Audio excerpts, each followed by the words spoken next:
George Lucas' sci-fi epic kickstarted a franchise that spawned spin-offs and dominated the box office for 40 years. Today we're looking at the original trilogy in all of its glory. You can either watch our script breakdown videos individually or in one mega blockbuster video. I have a very bad feeling about this. The first thing you need to focus on before you begin writing your story is what's called intention and obstacle. Somebody wants something and something is standing in their way. You need to know what your protagonist wants, and you need to know what's stopping them from achieving it. In the case of Star Wars, Luke Skywalker wants something. He wants to join the flight academy. He wants to get off Tatooine and have a life away from the farm. The obstacle stopping Luke from achieving this is his Uncle Owen, telling him that he has to stay for the next harvest, which sets Luke's academy plans back by a whole year. Will Luke be able to prove himself a competent pilot if he's not allowed to join the flight academy? Once you've established your intention and obstacle, you need to work out what's at stake in your story. These are important as they define your protagonist's actions and give consequence to them. You need to create high enough stakes so that if your protagonist fails, there needs to be disastrous consequences. Your external stakes are based on what can be gained or lost in the real world. It's something physical that your protagonist needs to achieve. Internal stakes are what's internally or emotionally driving your character. It's their emotions and feelings that drive them to do what they need to do. Finally, you've got your philosophical stakes. These stakes are what your protagonist is fighting for, and for what they believe in. Externally, it's the survival of the rebellion. If Luke fails to destroy the Death Star, then the rebellion will be defeated. Internally, it's Luke's call to a greater purpose. It's his desire to follow his own path, and his passion to become a pilot in the academy. Again, if Luke fails to destroy the Death Star, then he'll be killed by Darth Vader, and it'll mean he wasn't destined for greatness. Finally, philosophically, there's two strands of the same stakes. Firstly, there's the idea, as explained by Tarkin, that fear will keep people in line. It's the notion that no one will dare rise up against the Empire, and people will follow along because of fear. Also, Obi-Wan explains to Luke that the Force connects all living things. There's a sense of togetherness across the galaxy. I'll go into more detail about this later on in the video, but the philosophical stakes are threatened when Han Solo leaves the rebellion after collecting his reward. If Luke fails to destroy the Death Star, then it shows that Han was right to abandon the rebellion and not rise up against the Empire due to his own fear. Now you've got your stakes outlined, the next thing you need to plot out are your key beats. These are the foundations that will hold up your story from start to finish. They also help you realise what needs to happen in your story and how you can get there. So your opening sets the tone and themes of the story. What story are we about to witness? Star Wars has one of the best openings and opening sequences of all time. It sets the tone of the film incredibly well. It's essentially the rebels fleeing from the Empire.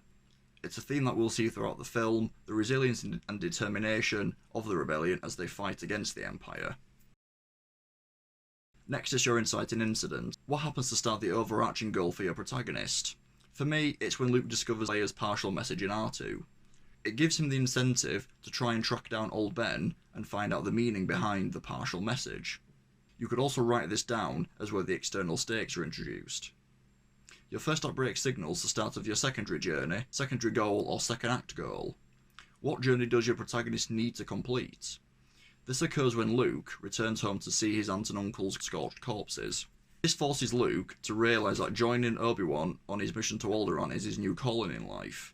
Now, during your second act, there needs to be a point where your protagonist's journey is hindered or set back in some way. This happens at the midpoint of your story. What is going to set your hero back? In Star Wars, it's when Alderaan gets destroyed by the Death Star. It sets Luke and co back, as they can no longer deliver the Death Star plans to Alderaan. So we've reached the end of the second act, and your protagonist has achieved their second act goal. Luke has delivered the Death Star plans to the rebellion.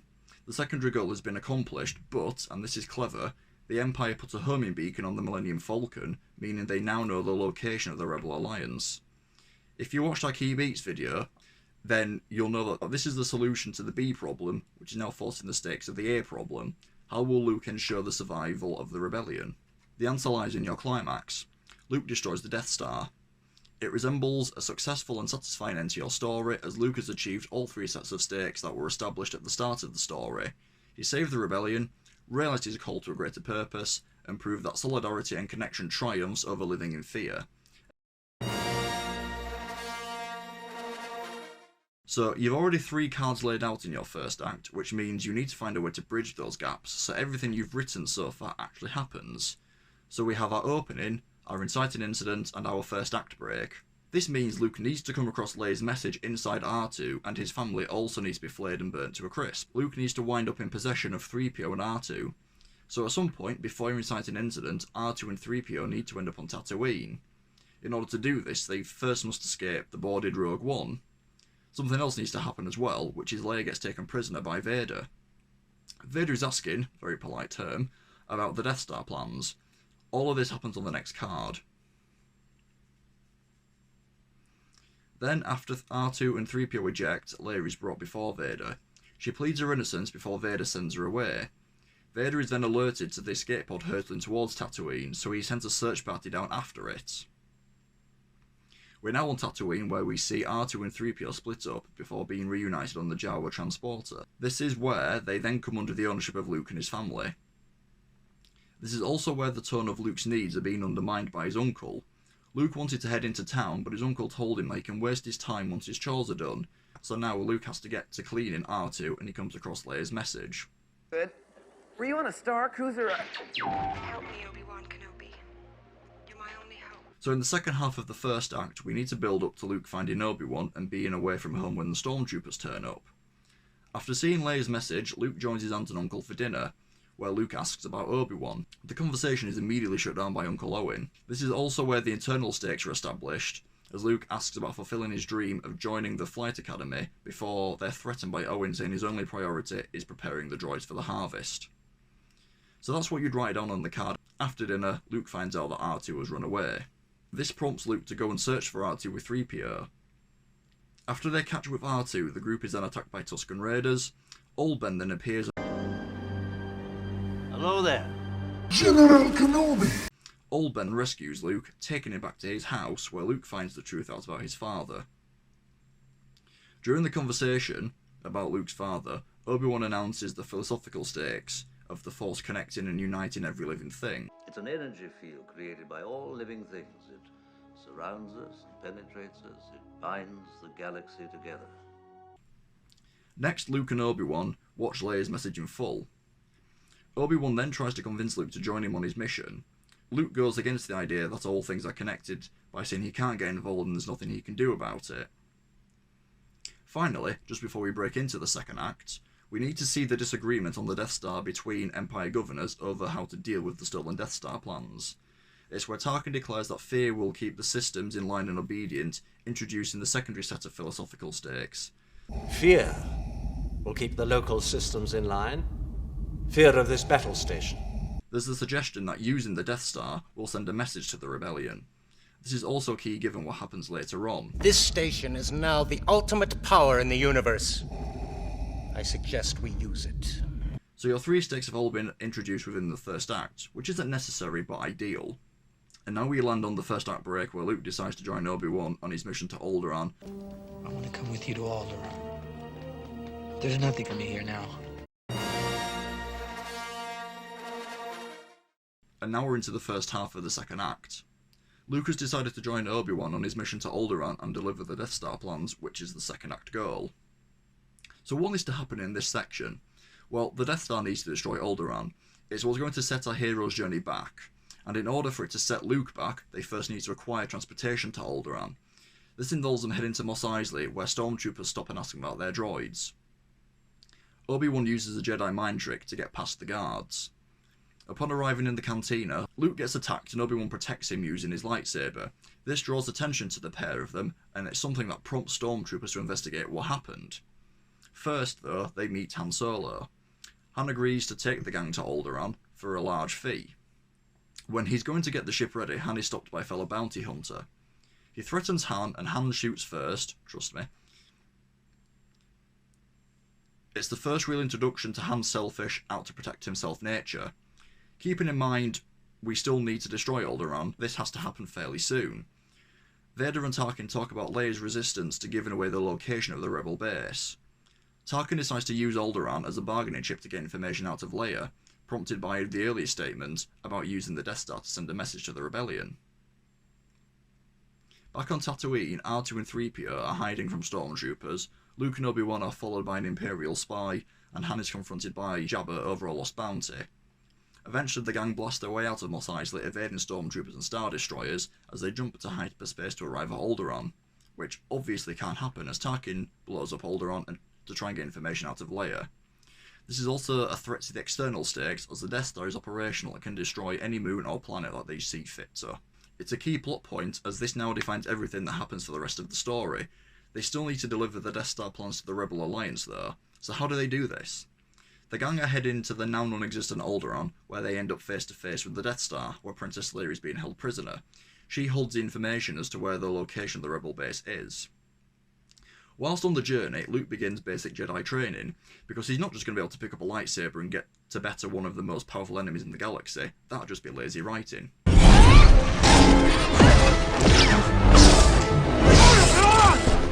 During this training is when Han declares that he doesn't believe in the Force controlling everything, as he acts on his own will.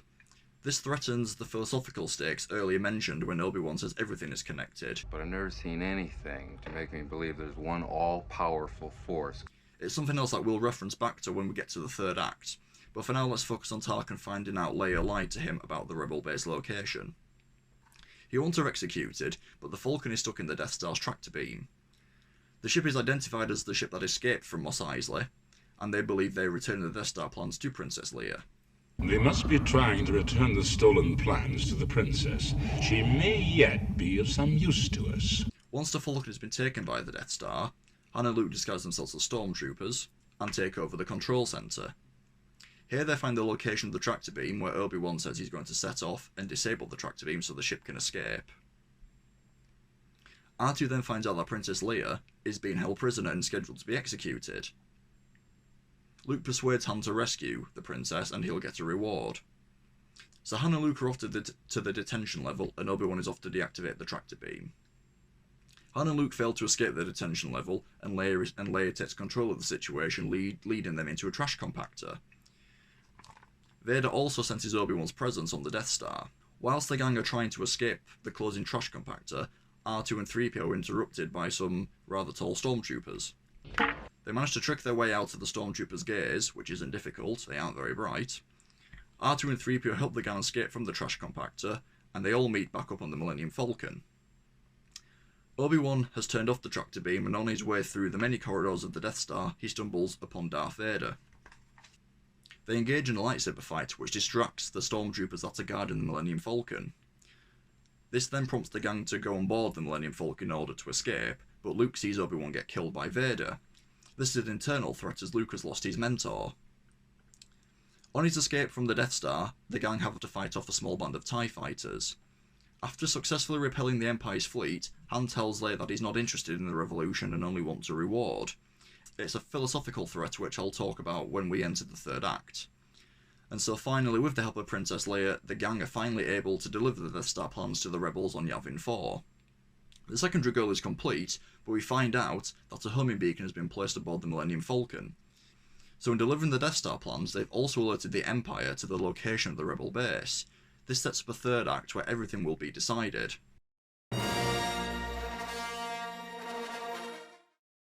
After the plans have been analysed, an attack run is constructed. The only thing that needs to happen is what you've written on your climax card, which is that the Death Star gets destroyed by Luke. Obviously it can't be as simple as that. All the fighters head into their ships. This is where Luke sees Han collecting his reward and leaving. Han doesn't want to stick around as he believes attacking the Death Star is suicide. This both betrays Luke's view of the Force connecting everyone, and also supports Tarkin's view that people will live in fear. As Luke gets to his ship, he runs into an old friend from Tatooine who tells a rebel commander that Luke is the best pilot in the territory. As Luke gets ready to take off, Obi-Wan's voice comes back to him. This is crucial, as it's something to develop on as the attack goes on. So the attack on the Death Star starts, and the rebel fighters are evading the Death Star's defences. This information is relayed to Vader, who recommends fighting ship to ship. Another crucial point in the third act, as this now puts Vader in the midst of the conflict. So you've got the rebellion fighting before they start their first attack run. It's unsuccessful because Vader has picked off everyone who was involved in the run. So the rebellion gears up for a second attack run. It's unsuccessful despite the lead pilot following the targeting instructions on his computer, because Vader has picked off everyone again. Luke then leads the third attack run. Vader shoots R2 and causes one of Luke's wingmen to drop out. Luke follows the instructions on the targeting computer before listening to Obi-Wan's voice about him using the Force and trusting his instincts. The previous attack run failed because of the targeting computer system, and Obi-Wan previously told Luke to use his instincts and not trust his eyes. As Luke edges ever closer to the exhaust port, Vader locks onto Luke. Now this is a moment of total failure for Luke, as Vader is about to kill him along with the rest of the rebellion, and the Death Star is ready to fire on Yavin 4. So that means it's an external failure. Internally, he was never destined to reach greatness, he never had a greater purpose off of Tatooine, and philosophically it appears that without the rebellion bringing hope to the oppressed galaxy, people will have to live in fear, and Han Solo was justified in leaving with his reward. This is of course until Han chooses to represent the underdog values of the community and connection, and he decides to come back and help the rebellion. He shoots Vader off Luke's tail. Luke is then free to destroy the Death Star. The destruction of the Death Star leads to a complete reversal in the fortunes of the story. Luke has saved the rebellion, external success. Luke has achieved his greater purpose of being a skilled pilot, internal success. And he's also achieved success philosophically, as it proves community and togetherness triumphs over evil and dictatorship. So that would be your last card, unless you want to write in the medal ceremony.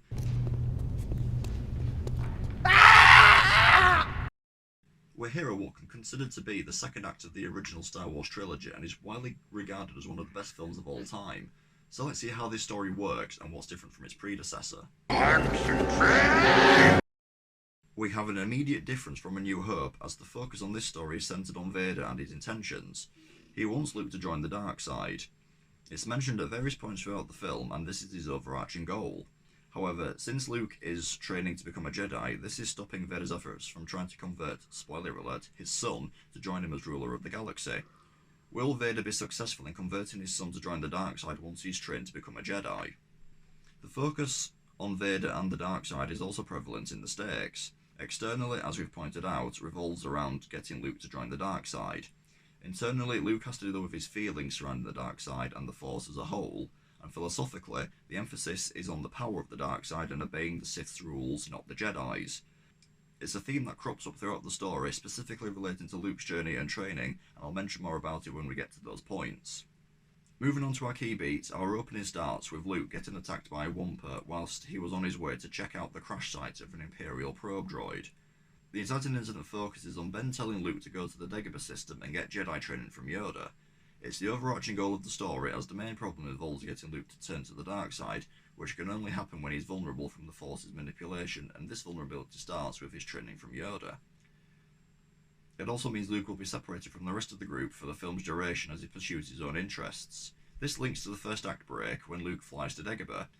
Because he's away from the rest of the rebellion and not aboard the Millennium Falcon, Vader needs to trap Luke, which is the second act goal. The midpoint of the film shows Luke's experience in the Dagobah cave. It deepens the stakes, as this is where Luke starts to question his feelings. Does he see himself as Vader? Does he see himself becoming Vader? Either way, the sudden appearance of Vader came as a result of feelings within Luke. The second act goal is resolved when Luke lands on Bespin, and this now forces the overall stakes of getting Luke to join the dark side, which eventually doesn't happen. The climax of episode 5 isn't as obvious as the last one, and this is because it isn't a clear-cut ending like before. The ending of episode 5 sets up the events that we'll see in the next installment.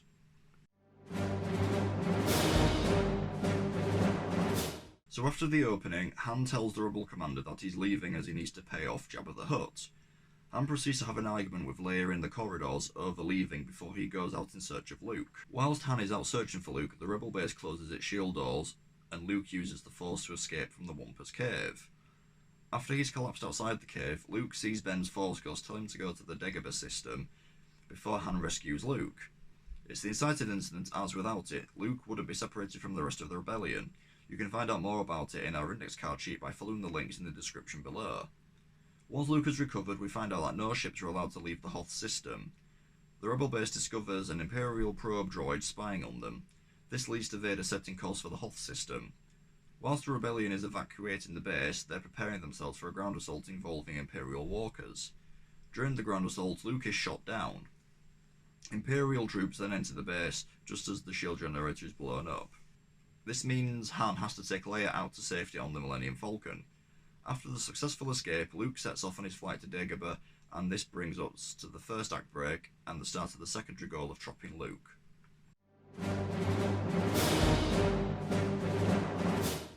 first half of the second act starts with the Falcon being pursued by the Empire, forcing Han to fly into an asteroid field to evade capture. Meanwhile, Luke crash lands on Dagobah. Vader tells one of his admirals that he wants the Falcon and sends a search party into the asteroid field after them. Back on Dagobah, Luke meets Yoda and explains why he's there in the first place.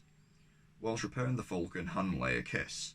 Vader then speaks to the Emperor, who mentions the threat Luke poses to the Empire. This is where Vader says about turning Luke to the dark side to use him as an ally. It establishes the external stakes of the story. The internal and philosophical stakes of the story are introduced on the next card when Luke realises he's with Yoda. Luke's mini angry outburst forces Yoda to drop his playful appearance and refuses to train Luke, citing his anger issues. After finding themselves inside a giant worm, the Falcon leaves the cave. This brings us to the midpoint of the story when Luke encounters a manifestation of Vader in the Dagobah cave and threatens the internal and philosophical stakes relating to the power of the dark side, the anger issues Luke has, and the fear that resides within Luke. Once they're out of the asteroid field, the Falcon isn't able to jump to light speed. Instead, they hide out on an Imperial ship. Luke fails to get his ship out of the Dagobah Lake without Yoda's help. The Imperial fleet decides to break up to look for the Falcon. This is where Han decides to go to Bespin and see his old friend Lando. Whilst doing some more training, Luke sees Han and Leia suffering. This is where Yoda tells Luke to stay and finish his training, as saving them will threaten everything that they fought for. On the flight to Bespin, there's issues getting permission to land. Luke decides to save Han and Leia. Ben and Yoda both mention how vulnerable Luke is and will become an agent of evil as he can't control the Force. This is an external threat, as Luke is open to being manipulated by the dark side of the Force. After realising that 3PO is missing, Han and Leia both say how they don't trust Lando. Lando tells Han about a deal he's made that will keep the Empire out of his business, which is the trap set by Vader and Boba Fett. Lando explains to Han and Leia that they're baiting the trap for Luke, and it's worked as Luke has landed on Bespin just as Han is taken out of the carbon freezing chamber and placed in another George Lucas franchise. It marks the successful revolution of the second act goal, as Luke has been led to Vader on Bespin, and this now forces Vader to turn Luke to the dark side.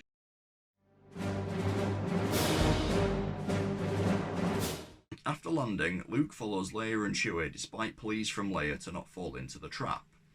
Luke faces off against Vader, where he mentions Luke's naivety with the Force means he isn't a Jedi. Lando frees Leia and Chewie in a bid to save Han from Boba Fett. During their fight, Vader mentions that only Luke's anger and hatred can destroy Vader. This is a setback internally, as Luke needs to control his emotions to prevent his journey to the dark side.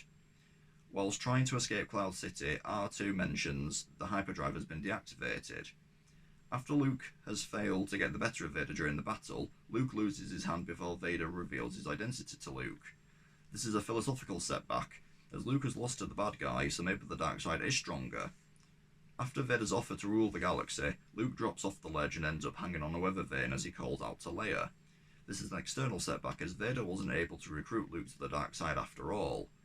So at this moment, it's a total failure across the board in terms of stakes, but these stakes carry on into the next film, so we don't need to have them resolved before the end of the film. Sometimes the bad guys can win. So after Leia hears Luke's call to her, she rescues Luke, and Lando finds out that the hyperdrive hasn't been fixed. Luke and Vader communicate briefly before R2 reactivates the hyperdrive. The Falcon disappears from the clutches of Vader and the Empire. The climax then arrives when Lando and Chewie set off to look for Han, and this links us into episode 6 nicely. If you're still watching, we're nearly there, but we have one final Star Wars film to get through. We wrap up the original Star Wars trilogy next.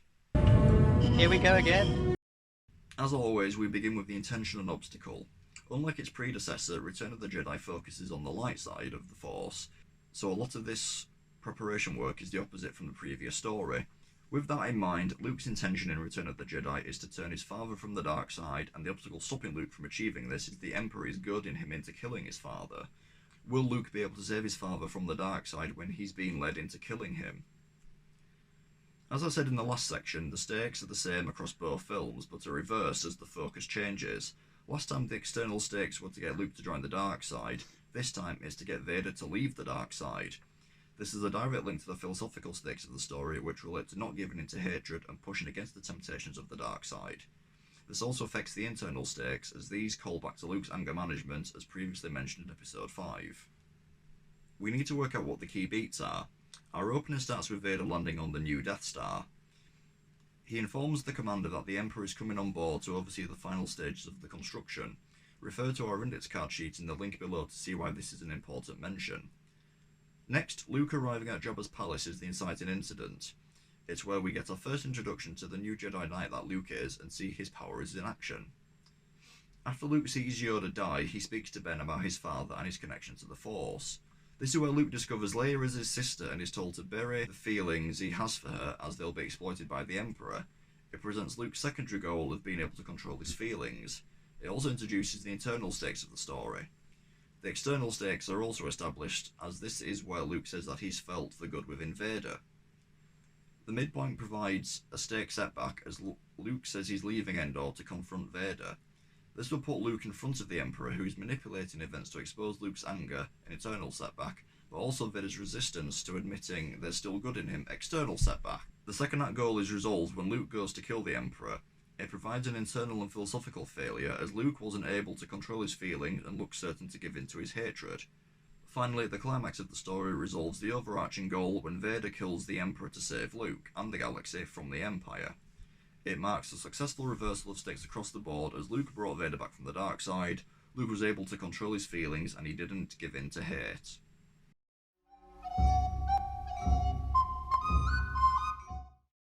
So after Vader lands on the new Death Star, we see R2 and 3PO arrive at Jabba's palace, delivering a message and a gift. During Luke's message, he gives R2 and 3PO to Jabba as gifts. During some entertainment, one of Jabba's prisoners tries to escape and they're sent to the Rancor pit. This is when Chewbacca is brought in by a bounty hunter. The bounty hunter then reveals themselves to be Leia after she rescues Han from the Carbonite. They're caught trying to escape and Han is thrown in prison whilst Leia is made to be one of Jabba's personal prisoners. This then prompts Luke to arrive at Jabba's palace.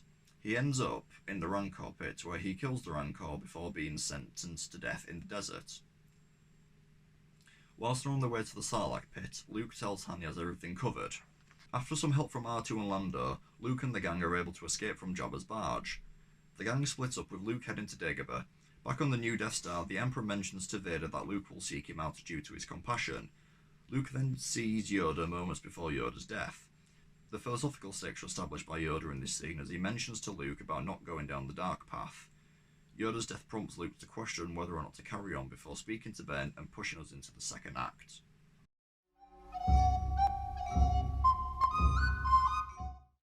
In the first half of the second act, the Rebel Alliance devise a plan to destroy the second Death Star. Once the plan has been finalised, the gang set off to land on Endor, which is where the Emperor tells Vader to send the Imperial fleet. Whilst the gang are about to land on Endor, Luke and Vader are aware of each other's presence. Once they've landed on Endor, they deal with some forest troopers before having to go out and look for Leia after they get separated. Leia is taken to the Ewok village after saving Wicket. Vader is told by the Emperor to wait on the moon of Endor for Luke. While searching for Leia, the gang are ambushed by Ewoks and taken back to their village as prisoner, whilst 3PO is treated as a god. Luke uses his Jedi trick to get the gang released before being accepted into the Ewok tribe. This is where Luke tells Leia he's leaving to confront Vader and brings us to our midpoint. The second half of the second act starts with Luke turning himself into Vader. There's a threat to the external stakes as Vader denies a conflict of emotions within him. We then see the gang planning on how to gain access to the shield generator and the Rebel Alliance jump into hyperspace. Once the gang gain entrance to the shield generator, Luke is told the Rebel Alliance is walking straight into a trap that the Emperor's making. This is an internal threat as Luke is now being made aware that all his friends are about to be killed. The gang are then captured in the shield generator and the Rebel Alliance then fall into the trap. The Ewoks help fight back on Endor until the Rebel Alliance see the Death Star is operational. Han and Leia are trying to gain access back into the shield generator. Luke then goes to kill the Emperor. It's a philosophical threat as Luke is given into hatred, and it's also an internal failure as his feelings and emotions have been manipulated.